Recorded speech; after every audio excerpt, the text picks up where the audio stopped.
right, I'd like to call the Ways and Means Committee to order, and Lisa, if you would take the roll, please. Commissioner Foster? Here. Commissioner Hubby Wright? Excuse. Hughes? Here. Commissioner Larry? Here. Commissioner Mahoney? Here. Commissioner Nash? Here. Commissioner Snyder? Here. Here. Commissioner Here, and we have a quorum. So, the first item is the approval of the minutes of January 7th, 2020. So moved. Support. Motion and support. Are there any questions, comments, corrections on the minutes? If not, we'll vote. All those in favor say aye. Aye. Opposed? Okay, the minutes are accepted. We now have time for public comment on an agenda item. If anyone would like to speak on an item that appears on the agenda today, now's your opportunity. And no one's coming forward, so we'll move on. There's an item in your packet. I'm just calling attention to it. It's a budget report from the finance director. Is Beth here, I think? Okay, Well, if anybody has any questions, the finance director is here. The next item is something we've been waiting for. It's a presentation, the MATS route study from Foursquare.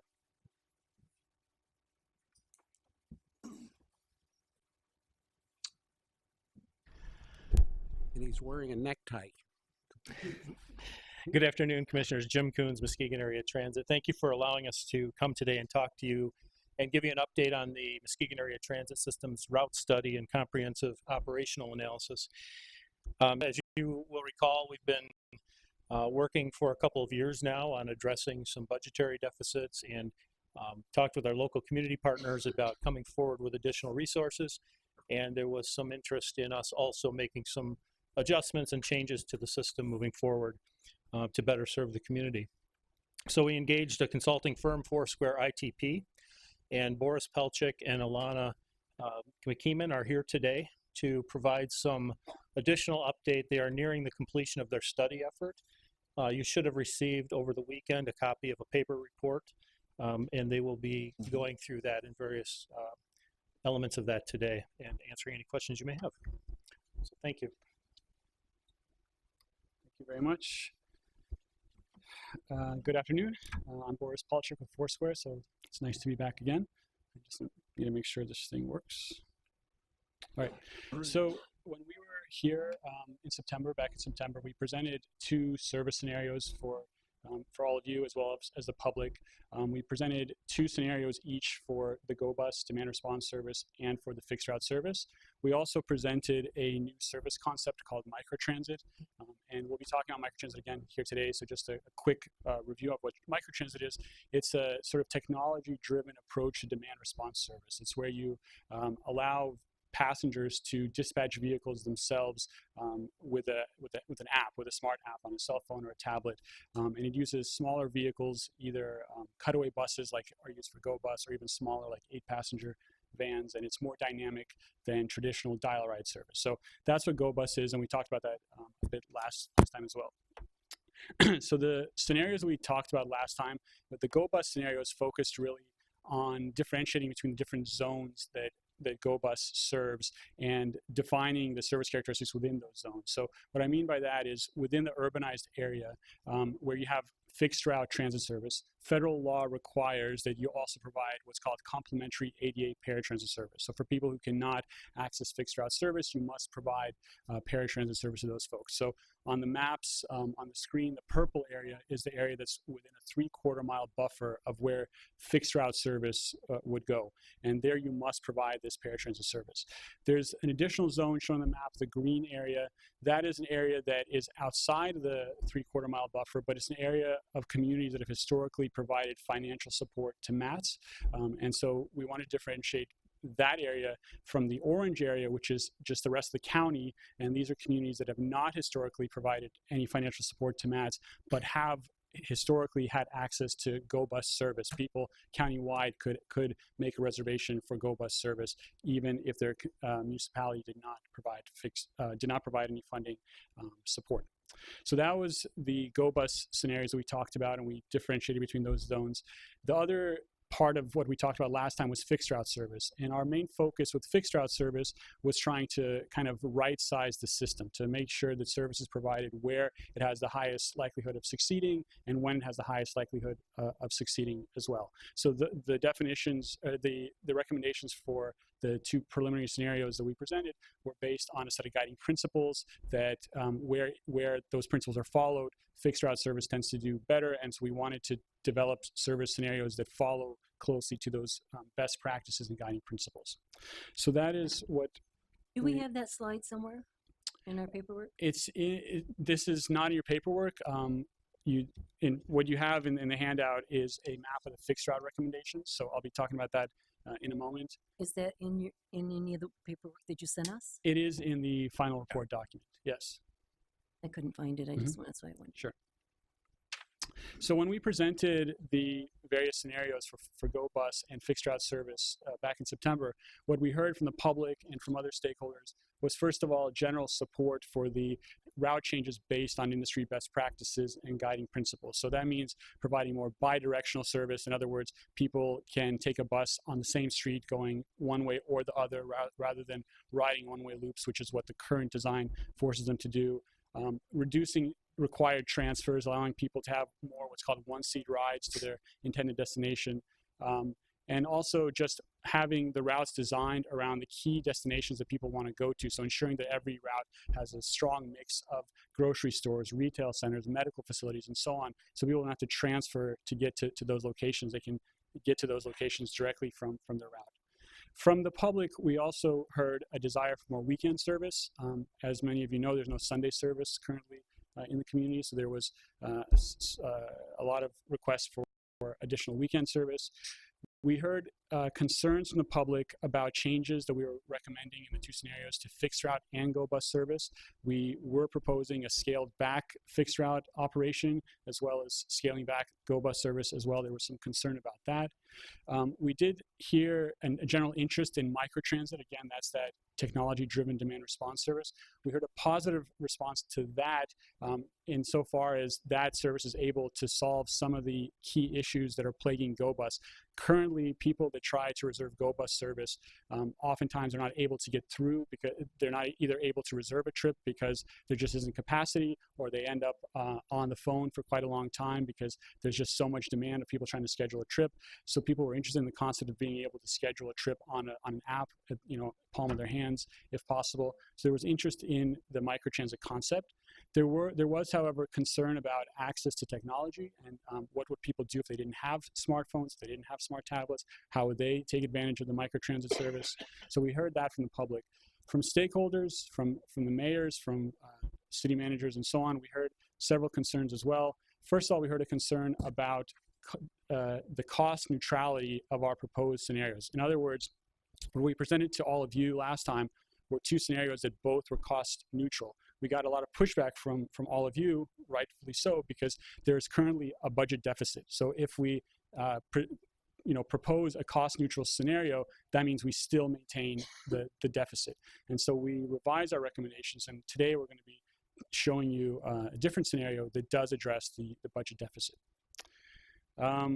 We also heard some interest from mayors and city managers about the concept of scrapping the fixed route system altogether and replacing it completely with microtransit service. So we did investigate that as a possibility as well, and we'll be talking about that in a minute. So we'll move on to the recommendations. So first, the fixed route recommendations. And you have in front of you the map that shows the current system versus the proposed. The main focus of the fixed route recommendations really, first and foremost, is to simplify service. If you look at the map that you have in front of you, the current system is quite complex. We're proposing, that's the one at the top of your handout. The proposed system is immensely simplified compared to the current recommendation. It focuses, as I mentioned earlier, on providing a bi-directional service to allow people to just simply cross the street to go back once they get off a bus. It provides a lot more one-seat rides, as I mentioned previously. It allows for a single hub with an hourly pulse. What that means is all buses would converge at the Herman Ivory Terminal downtown once an hour. to allow seamless transfers from one route to the other. The current system is set up to have 2 hubs, so the Herman Ivory hub as well as the Muskegon Heights transfer point. We've de-emphasized the Muskegon Heights transfer point, so the downtown Muskegon Heights would still be served, but it would just be served on street rather than having to sort of go off street into a current hub or a planned hub, which has been discussed as well. So the whole system is built around a single hub downtown, in downtown Muskegon. Every route is designed to have strong anchors on the route, so that means multifamily housing, retail and grocery destinations, educational facilities, medical facilities, social services. Every route would have these kind of a strong mix of these types of destinations to allow people to easily access all of them. The recommendations reflect the feedback that we heard from all of you and the public and other stakeholders. And again, they're based on the technical findings as well that we did at the start of the project. I have a question Yes, ma'am. on that, what you just said. You said all buses will converge at the downtown station.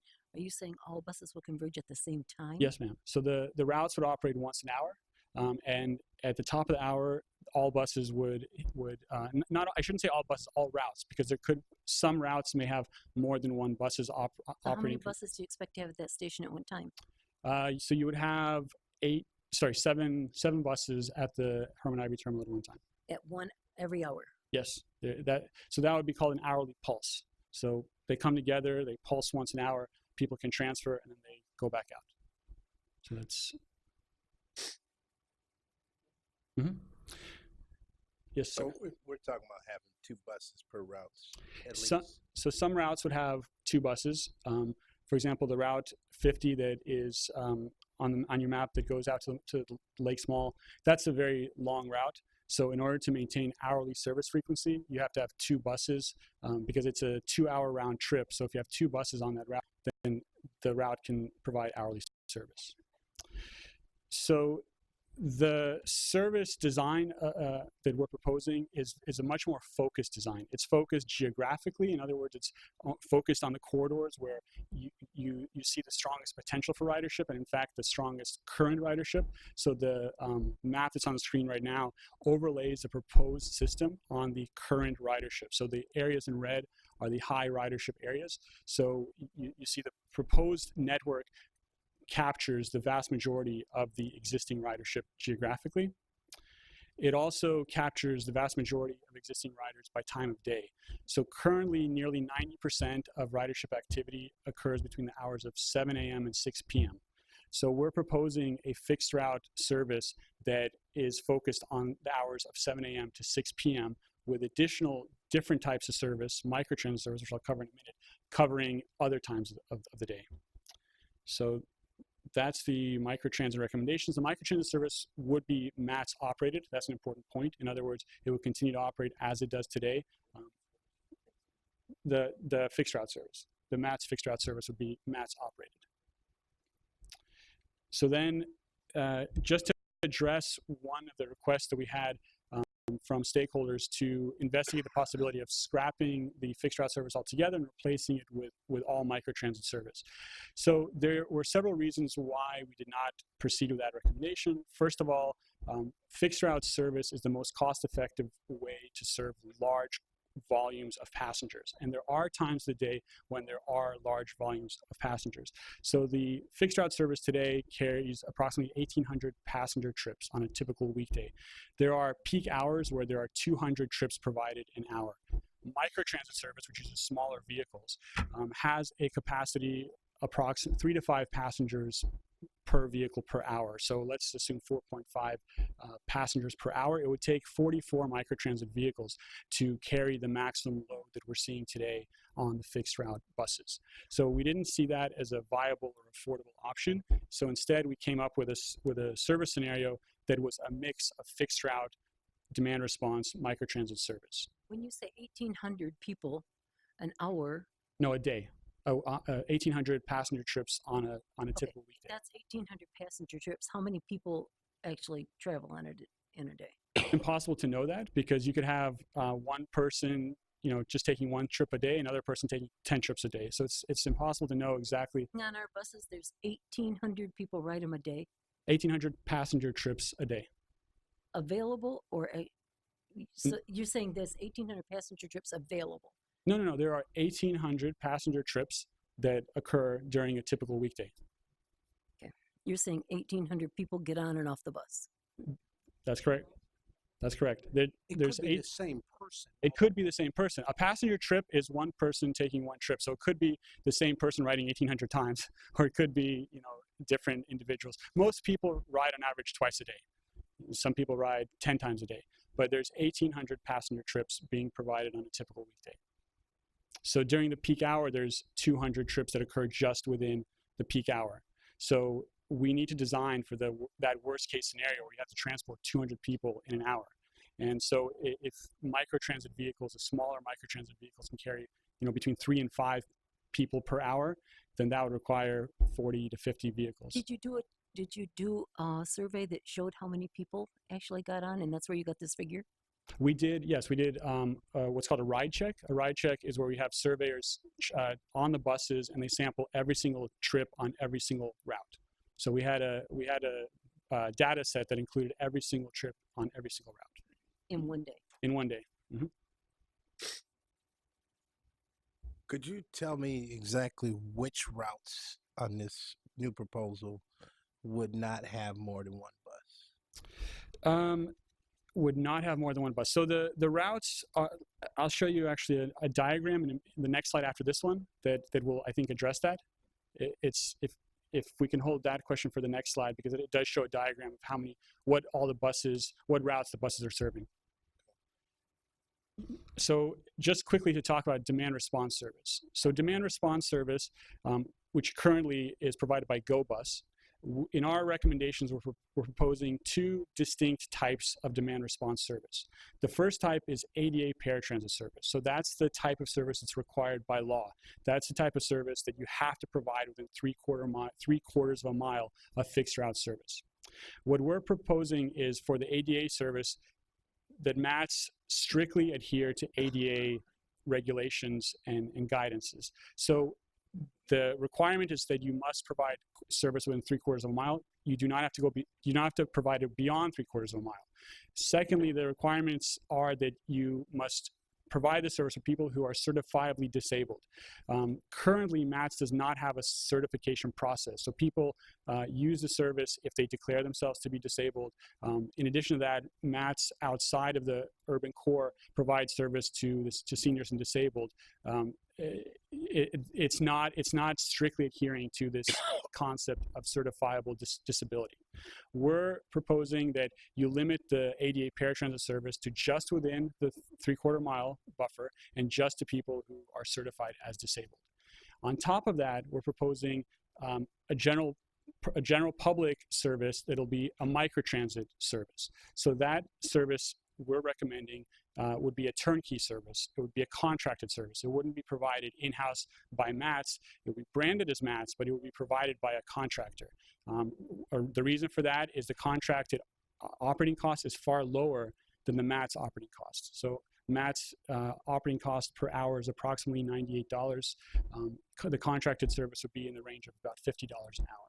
So the benefit of that, what this diagram shows, the bright colors on the screen are fixed route buses, and then the darker colors, the top, are microtransit buses. So the fixed route buses are focused to between the hours of 7 a.m. and 6 p.m., but the microtransit service, and there could be up to 9 microtransit vehicles kind of roaming the service area on demand.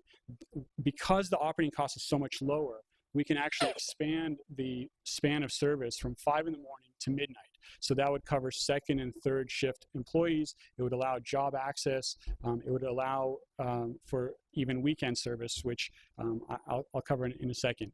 But to your question, sir, on this diagram, the red and the orange, let me see if I can, is there a mouse that I can? There's not a keyboard, but we are in our service plan using what's called interlining. So interlining is where you have one vehicle operate between 2 routes. So for example, you have Route 10 and Route 15. So the bus would operate on Route 10, get to the end of the line, change its head sign, and continue on Route 15. There are many different reasons to do that. One reason is to provide people with a one-seat ride without forcing them to transfer. Another reason is to make schedules work better because some routes may not have enough time in their schedule and others may have too much, and you put them together and everybody has enough recovery time, drivers can go to the restroom and so on.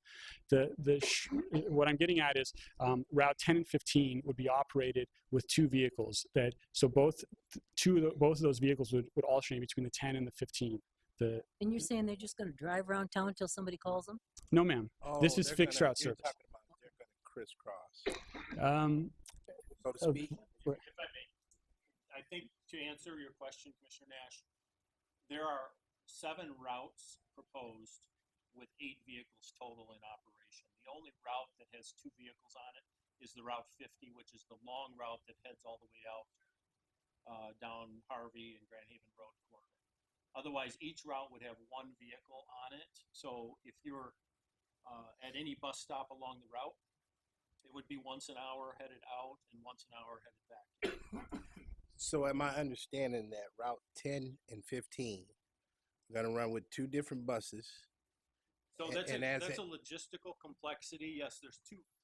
Route 10 will have will be once an hour in each direction. Route 15 will be once an hour in each direction. Logistically, there's 2 buses performing those 2 routes. Right. And I'm just trying to understand when Route 10 and 15 cross, those buses are going to switch and run the route back the other way? Yes, that's what I- exactly right. That's what I was trying That's to exactly right. Okay. So the key kind of features of the proposed scenario, first of all, this fixed route core, right? So we've narrowed the fixed route down to the key corridors and the key time periods. We are then adding to that complementary ADA paratransit service that is strictly ADA paratransit service, not open to people to just say, I should qualify. On top of that, we have this fleet of right-sized vehicles, so smaller vehicles, more flexible vehicles that can be dispatched directly by the users from an app, and these vehicles have a lower operating cost, so we can expand service earlier in the morning, later in the evening, plus geographically areas where we're cutting back the fixed route service would still be served in the middle of the day by these smaller vehicles. Then I mentioned late night service. And because it's a contracted service, there's maximum flexibility on how the microtransit vehicles are deployed. We're assuming that 6 to 9 of them would be deployed on weekdays. If it turns out that the capacity is not needed for 9 vehicles on weekdays, we could deploy some of them on weekends and expand weekend service as well. So there's maximum flexibility because it's a contracted service. There's also opportunities to, for the first time, provide Sunday service. That is something that currently does not exist. So we're proposing to have 5 microtransit vehicles as a starting point operating on Saturday and then 4 on Sundays.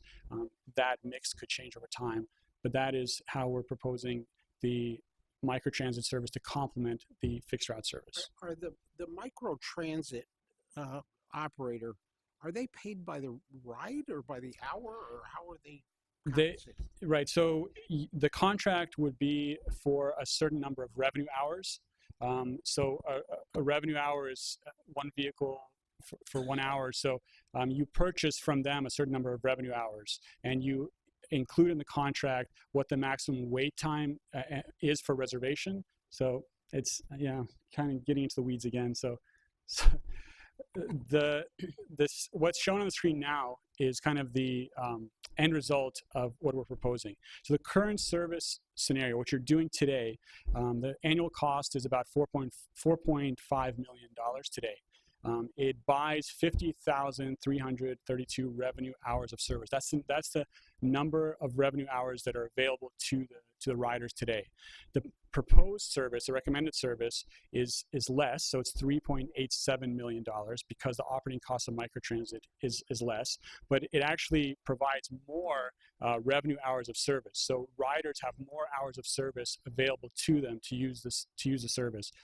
Over these 3 modes versus the current 2 modes of service. Yes, sir.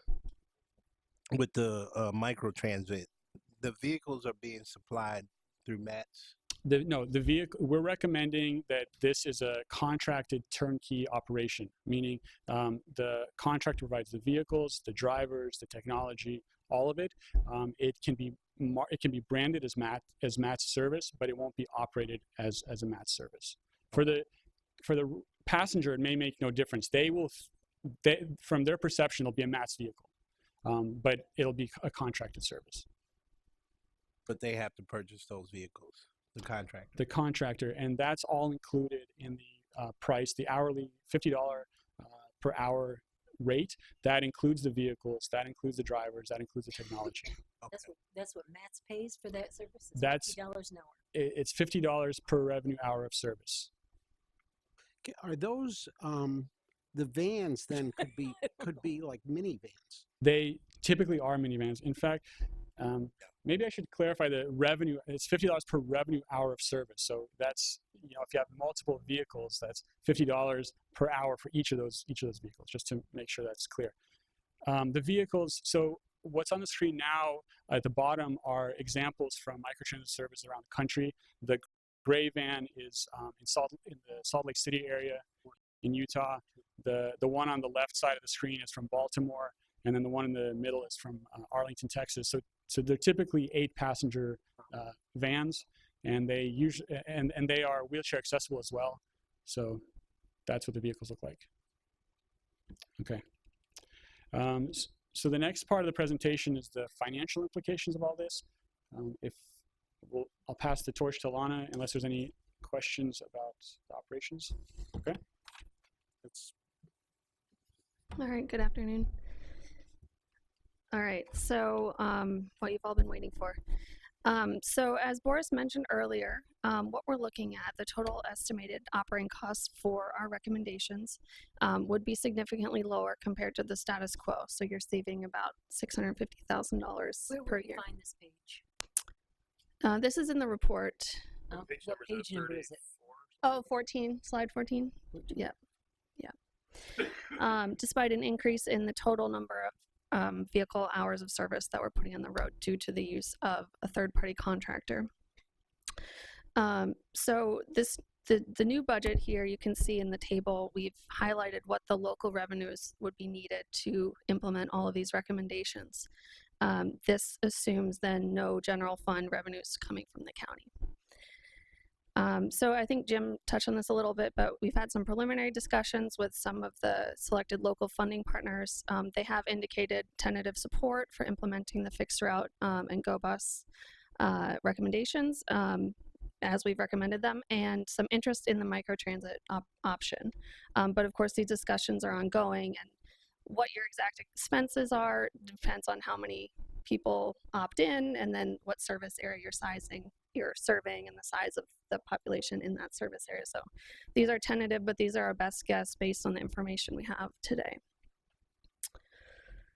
So what this looks like in terms of the local funding and where it would be coming from. So on the slide, you can see the first column, the FY 2019, that's what happened last year. So the local partners provided about $180,000 of funding, and then the county kicked in that $372,000. If you were to decide to just scratch all these recommendations, let's continue with the status quo, change nothing, that's what you see in the second column there. So your total local need would be about $823,000, and none of that would be coming from the county. So that would significantly increase the per capita contribution rate from the local funding partners in order to be able to continue to offer that service.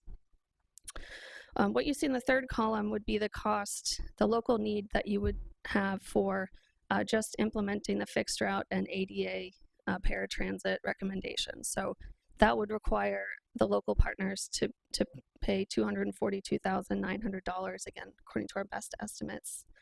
And then the per capita rate I'm showing there is if it were all the same current funding partners that have participated historically. How many of those do you have listed?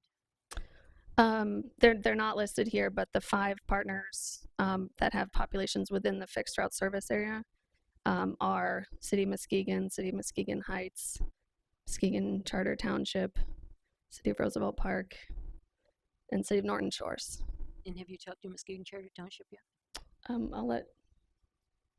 Again, these are still preliminary discussions. So no, we have not asked for specific commitments yet from them, but we have presented to them the basics of what these proposals are.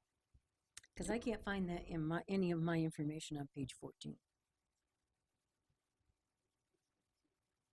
This is slide 15, I'm sorry. Yes. They don't have the slide, so let me look in the report that you have for the information that you're asking about. And I will Okay. Thank you. Sorry, 97. Page 97. 97. Okay. Or was it the 200-page report or the 100-page report? Okay. Okay. And if we were to implement all three of the service types we've talked about, so the fixed route, the ADA, and the microtransit, the total local need would be $385,400 by our best estimates at this point in time. So, so the per capita rates I've shown are assuming the same participation. Obviously, the service levels and the rates would need to be adjusted depending on what the municipalities decide in terms of their participation. So would each municipality get to decide their own participation? Yes. So, yeah. With the the ADA route that was suggested, that would still be operated by MATS, correct? Yes. And what is the area radius that we're talking about? Mile from a fixed route. So wherever you have a fixed route, going down From the- any fixed route. that's the federal Okay. Okay. All right. All right. So finally, the other thing we were asked to look at was what does this mean in terms of how many staff that MATS would need? So there's two ways we've looked at this. First of all, we've used peer agency data and we've supplemented a little bit with some national research about how many staff you need for this type of operation.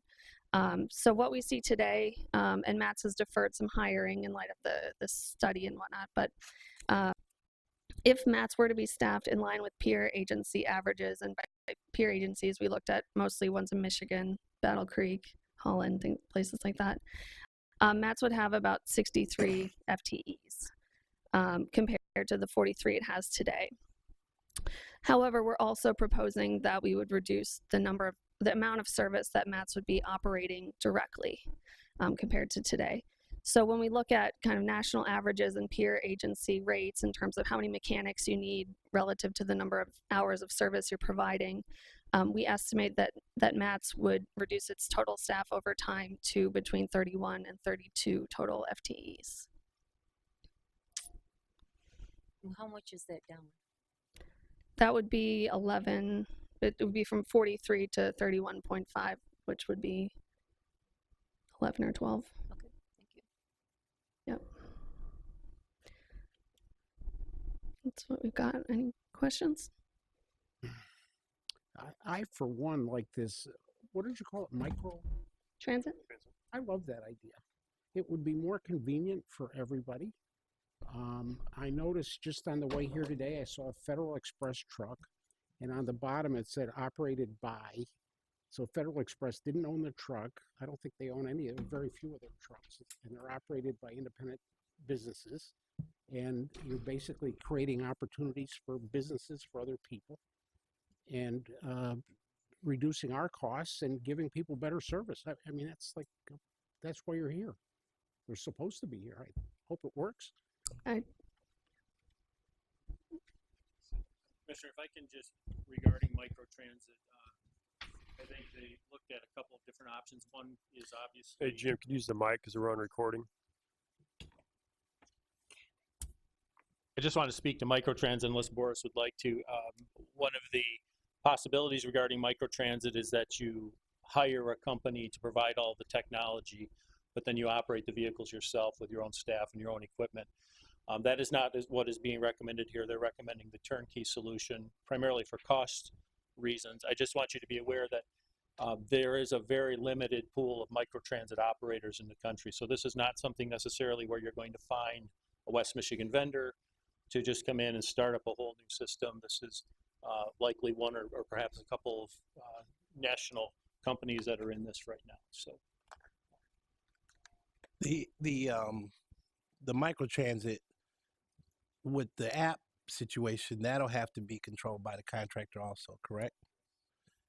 Did we ever look into having an app for the MAT system so that we could have a GPS system for those that do ride? Because I noticed in some communities, they have that GPS system, which is wonderful because instead of them standing out in the cold, waiting for a half hour, they can wait and watch and see when that bus is getting close and then head out to the stop. So they're not out there forever just waiting. And, if a bus breaks down, they don't know. But those apps were very helpful in letting them know when, those situations were live. Yes, and so, if we can get some focus on what we're providing, those will be next steps for us to get those types of programs in place. Okay. I have go ahead. No, I just wanted this micro transit thing.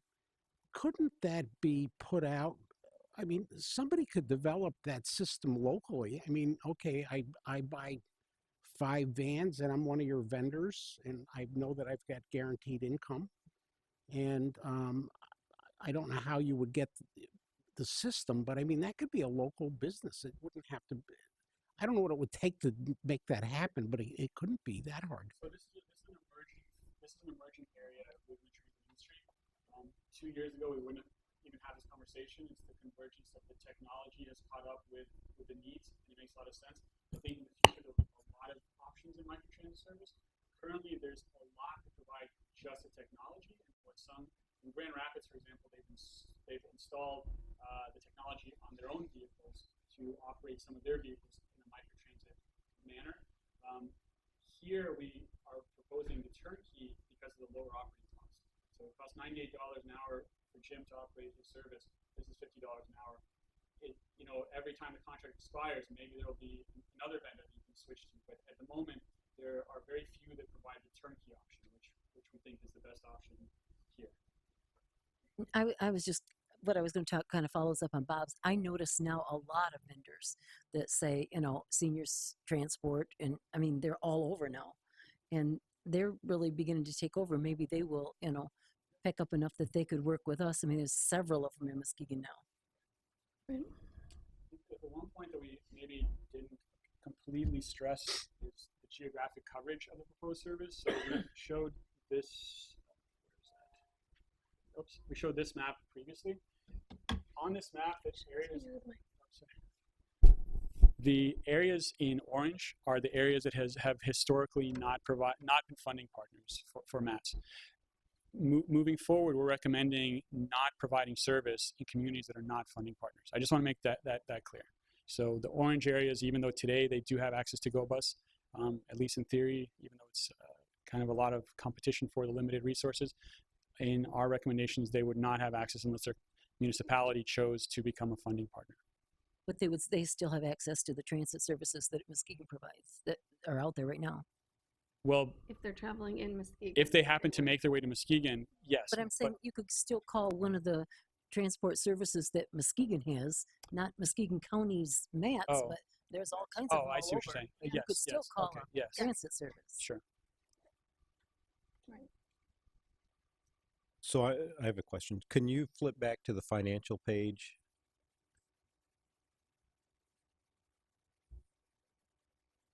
The yes. So if we were to opt into this kind of a program, it sounds as if the microtransit system, we could opt into the 2020 fixed route and then build when the infrastructure was in place or when a contractor came along, we could adopt the other microtransit system. We could adopt the one and then potentially move to, I mean, the whole thing doesn't have to be adopted right now, correct? No, that would be the decision. That's an option. There would be, of course, a lot of areas that have service today where they would be losing service under our fixed route proposal. So if you did it all at the same time, that would be people would continue to have ways to get to work and other places they need to get to, but that is an option. And then one last question, the downtown hub, you said there would be 7 buses there at one time. Is there construction costs, or would they have to improve that facility to handle that kind of? No. They could, I believe they, yes, they can handle that today. The thing is, as far as capital cost goes, there have been studies for several years, as I understand it, about building a second hub in Muskegon Heights. We're recommending not doing that because we are building this network as a single hub system where there's a pulse where everybody comes together to one point to make transfers. And then what would happen to the current MATS facility in Muskegon Heights? It would just become a bus stop.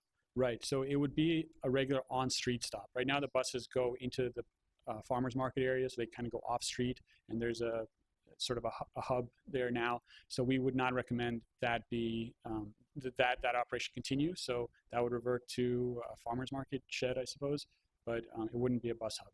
The area would still be served, but it would be served on-street, just like any other bus stop. And where would the maintenance and filling, because these are natural gas buses, where would that, because that happens at Muskegon Heights. Right, so that remains. That's the administration building. That's separate from the downtown Muskegon Heights transfer point that was being discussed. Okay. So the offices and maintenance would remain where it is. Okay. We just would not be constructing an additional passenger facility All right. on Thank you. Baker Street. Other questions? If I may, Commissioner, too. You know, when you look at the fixed route proposal that they are presenting, and you look at changing to be from 7 a.m. to 6 p.m. Monday through Friday only, if you don't have the microtransit at least in the works moving toward implementation, then you potentially could have people who are losing their mobility, either the evening mobility or Saturday mobility, or certain areas of the community such as western part of the city of Muskegon where they wouldn't have routes anymore.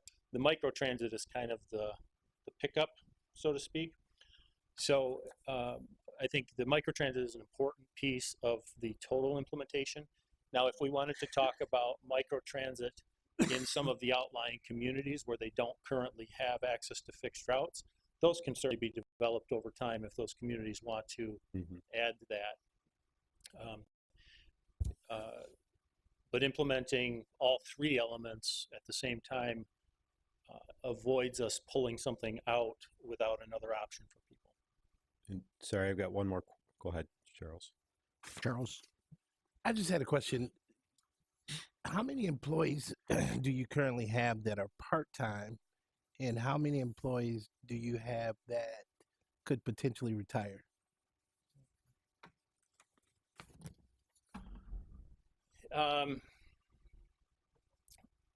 Just in terms of operators, you know, bus and paratransit operators, I believe we're looking at 22 full-time presently and about 12 hourly. I believe of those employees, there are probably 6 that would be eligible. Now, whether they're interested is an entire Right. I'm just getting an idea.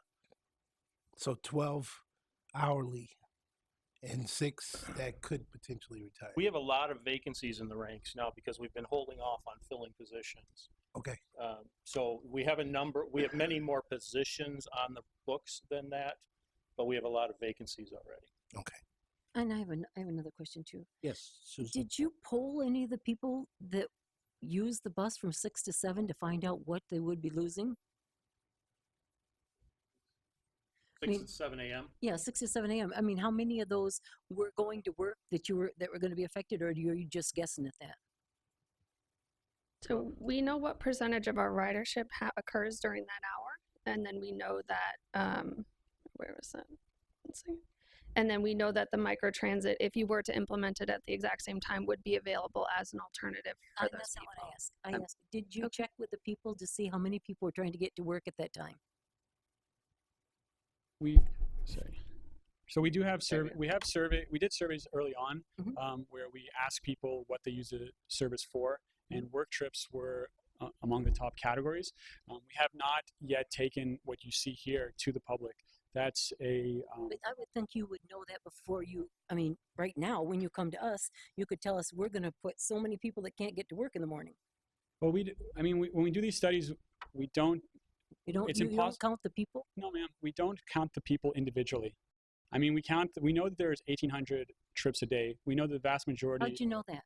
because we counted ridership, but we can't go to every individual rider and ask them specifically about their trip. We had surveys, so we have a sampling of that for sure, and I can give you. But you you didn't ride the bus, put somebody on the bus for a week. Oh, we did. And so you'd talk to the people and say, Yes, ma'am. a guy's going to work. I mean, We did, but it's anonymous information, so we're not tying people's individual travel patterns to. no, but you can't tell me how many people are going to be affected by the loss of 6 to 7. So I can tell you, if you look on the screen now, there about 2% of ridership happens in the hours of 6 to 7. So that's this analysis is why we set the How long hours. a period was that done over?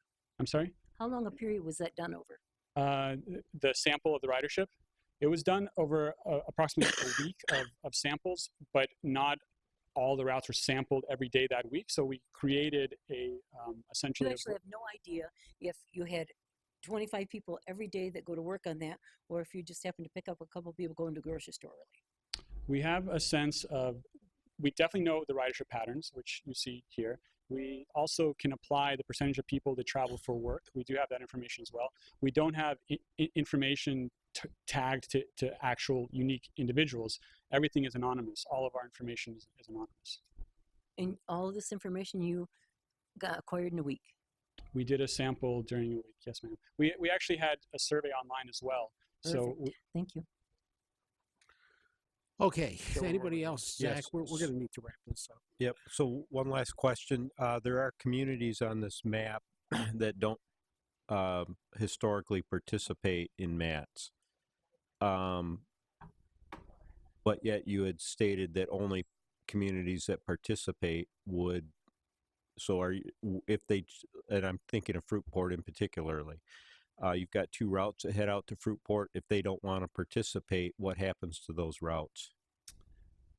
So we don't, yeah, so with the fixed route service, we would, well, I guess we could talk about the 5 and the 8 participating jurisdictions. Yeah, so I think the way we plan the fixed route service right now, there would be about 200 something people in Fruitport that would be within that 3/4 of a mile of the route. And that's because they're key destinations there that people who live all over the region really want to get to. If Fruitport were to decide we don't want to participate, they would still have that option, and we would still take people there on the fixed route system and offer the ADA service. The ADA service, and you would still continue the fixed route service into those communities. Right, because there's key destinations that someone living anywhere would want to get to. Okay, well, oh, I'm sorry. Yes. Real estate. Yes, I have a concern about the accommodations that we provide for the people, especially those that have to lay over in the Heights. They get there, there are no restrooms, there's nothing where they have to go and bother a merchant. I think we could improve service better if we would accommodate the people that are riding, because that's such an inconvenience. So the Heights right now is a forced transfer. So in other words, if a person is trying to get to Lakes Mall, they have to make their way to the Heights to get on Route 50. The Route 50 does not go downtown. In our recommendation, the Route 50 would go downtown. So there would be far fewer transfers happening in the Heights. And so if a person can get to Herman Ivory Terminal, they have a direct 1-seat ride to the Lakes Mall. So we anticipate far fewer transfers in the Heights. Okay. Okay. Just one question, and that has to do with the Mark Run to White Lake area. That's a fixed route at this moment. Are we continuing that, or are we going to change to a microbus? Yeah, that is not, that the MARC service is not included in the fixed route recommendations. The fixed route Okay. recommendations are in Muskegon Heights, but the MARC service would be microtransit area. Okay, so those communities are still participating in, If they choose to. yes. Okay, thank you. Okay, well, thank you very much. I think everybody needs to sort of remember that the county really has no obligation to provide bus service to anyone. I mean, it was do. something that happened some years ago, and it really is the municipality's responsibility. I think we've done a fantastic job up until now, but the deficit needs to be addressed. Anyway, we'll move on. Charles. Well, I just wanted to comment on that because I think that the options that we've been given with the microtransit I agree. really does help to service any of the communities, even the outliers. But I think it is good the proposal is a buy-in proposal, because what's making us reach this deficit is trying to supply all of these services to all of the whole community, but nobody wanting to pay into it. So now if you really want to get that fixed service, you have to buy into the system. And I think that's more appropriate than anything. Otherwise, we've got the microservice, and then they would have to work with the contractor to get that worked out. But until they actually support a fixed route service, it just wouldn't be something. Because I think even if the mall went away, Fruitport would lose a big piece of service, because then we don't have a destination. So they would still have to buy into it. But because the Lake Mall is out there, that's another reason why they're getting that somewhat 88 service in that area. Okay, let's move on to items for consideration. The first one is WM20/01-02 from administration. Approved payment of the accounts payable of $3,690,901.75, covering the period of December 26th, 2019 through January 10th, 2020, for checks as presented by the county clerk. So moved. Support. Got a motion that's been supported. Are there any questions? You have a little summary as usual of the big ones. Anybody? Okay, we'll vote. All those in favor say aye. Aye. Opposed? Opposed. That motion passes. The next item is WM20/01-03. Approve the appointment of Kathy Tharp to Administrative Coordinator position at Step 4.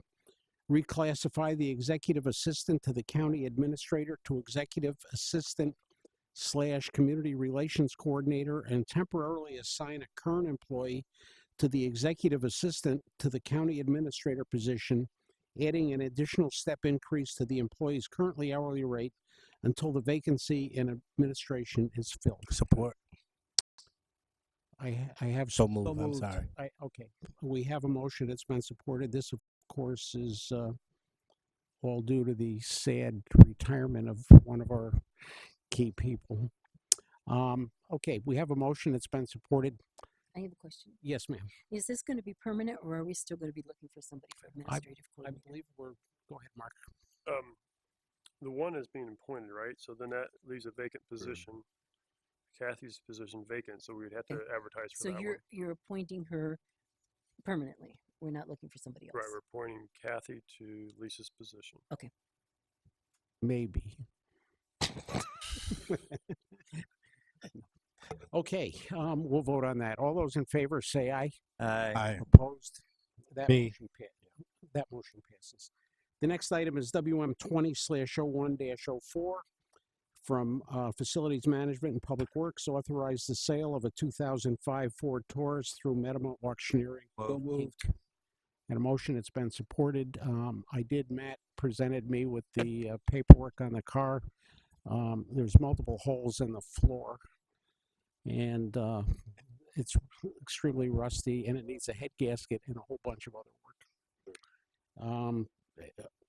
So, any other questions on that? Matt is here if you're interested. Yes, no. I was just going to ask, why aren't we taking better care of those? Oh, no. Just kind of wondered. Matt, Public Works. It's only We get the 2005. paperwork from the owner, Health West, and we pass it on through. So picked on Brandy yet today. So Okay, just wondered. it does have a blown head gasket. Needs an exhaust. Floorboards rusted out. So It just seems like you wouldn't, let the floorboards rust out. All right, we'll vote. All those in favor say aye. Aye. Opposed? That motion passes. The next item from Finance is WM20/01-05. Approve the selection of Hilltop Securities, Inc. to perform arbitrage rebate compliance services for a period of 3 years with 2 one-year optional extensions, and authorize the extension of the contract pending corporate counsel review and approval. So moved. Moved. All right, any questions on that? All those in favor say aye. Aye. Opposed? That motion passes. The next item is WM20/01-06, 2021-06. Authorize a one-year contract extension with Good Temps Inc. Staffing Services. So moved. Second. All right. I have a question. Did Yeah. we get any bids on this?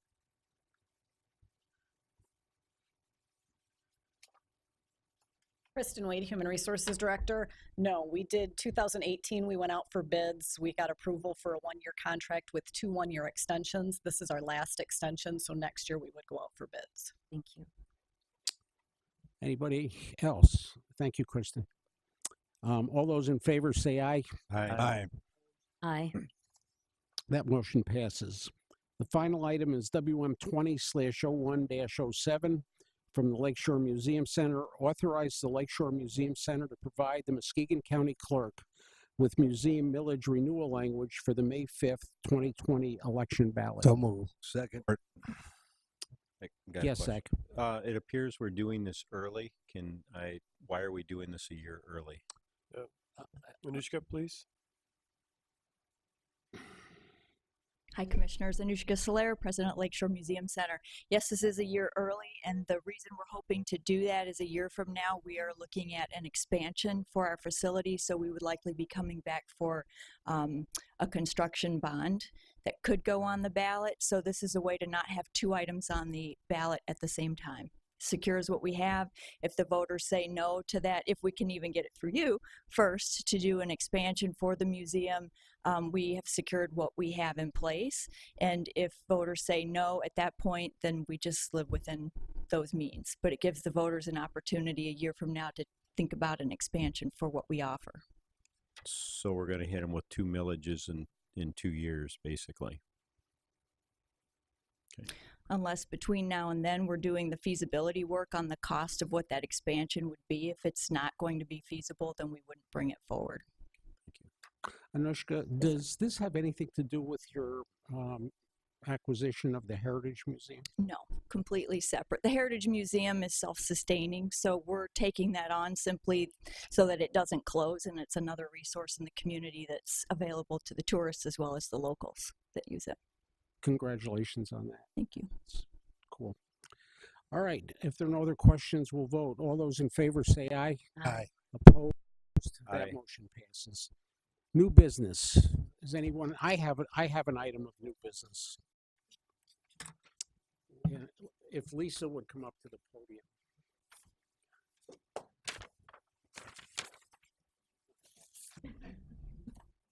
At full board.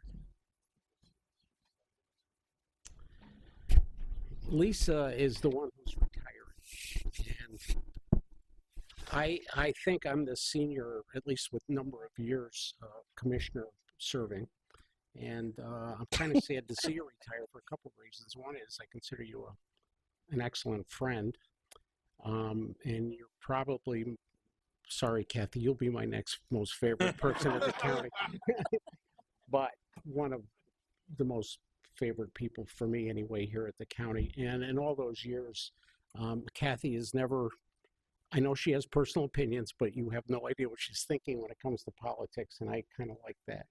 And I've gotten to know her as a person, and she's a fantastic person. I'm sad you're retiring.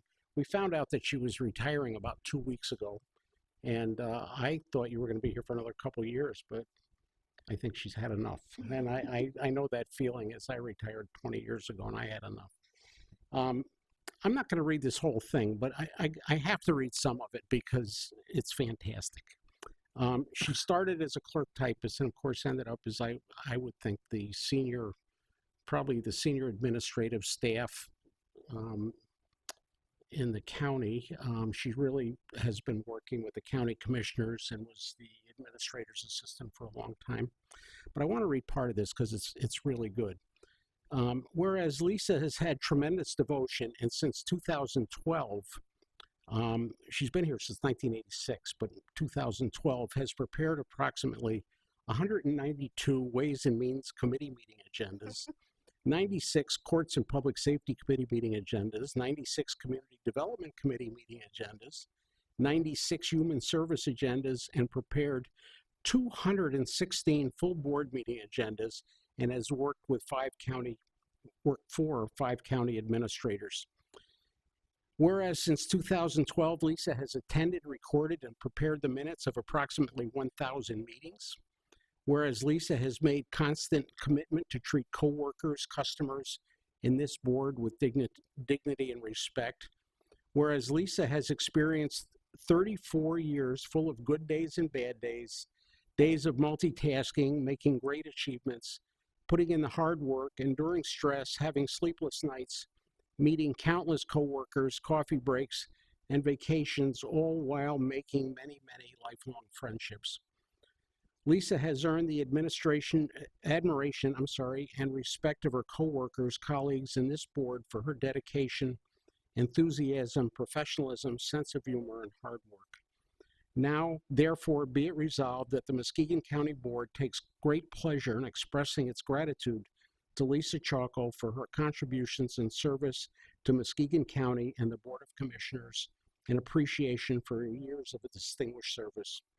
And therefore, be it resolved that the Board of Commissioners wishes Lisa Chalko a retirement filled with good health and happiness. And I've never given her a hug in all the years I've worked with her, but I am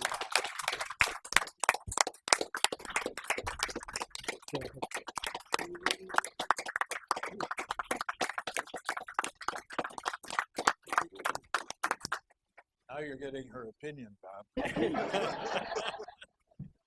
Thank you all very much. It's been very trying at times, but very positive. I've learned a lot in my 34 years.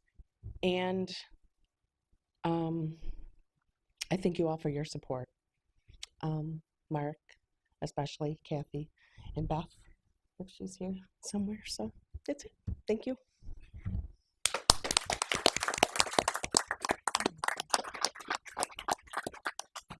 Okay, nobody can beat that one, but is there any other new business?